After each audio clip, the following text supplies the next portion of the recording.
National building codes are written in such a way that it's important to prevent the growth of fire by compartmentation.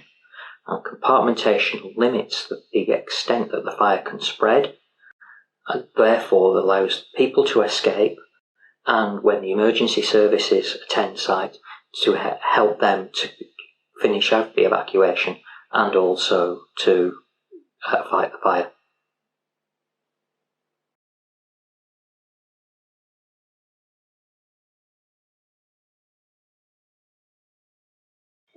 So fire stopping is the process of reinstating the fire performance of a compartment wall when it's been breached by a penetration, by a pipe or a cable passing through it. Or it's the process of reinstating a fire performance on the joint between two elements. So between a floor slab and a wall, or between two parts of a floor slab, or head of wall where the wall comes up to meet it. And you've got a performance of fire protection that you need from that wall, and if you pass a pipe through it or a cable through it, you make a big hole. Fire stopping is the process by which somebody would come in and reinstate the fire performance of that division, that wall, that floor, that ceiling.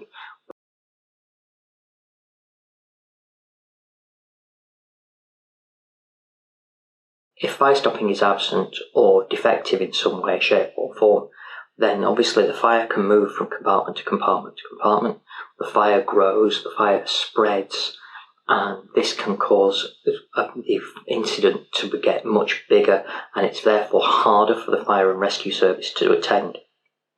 Ultimately, this can lead to complete and total loss of the building, much greater fire losses, much greater damage, and the actual incident being a far greater incident.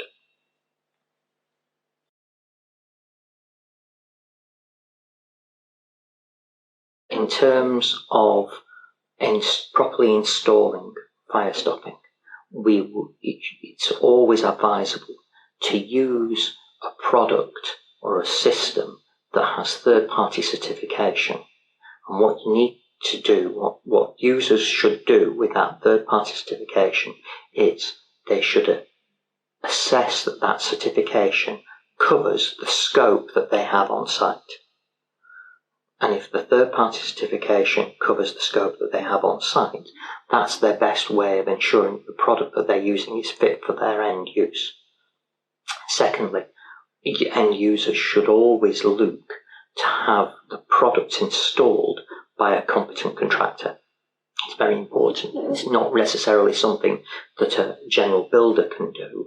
You need somebody with experience to make sure that they are doing all the correct steps and the correct processes to ensure proper fire compartmentation is produced.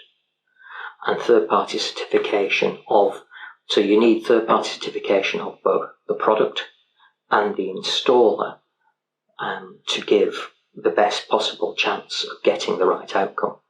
And if you were a building owner and you specified third-party certified products applied by a third-party certified installer, you've done the best you could possibly do to make sure that your building is properly fire safe.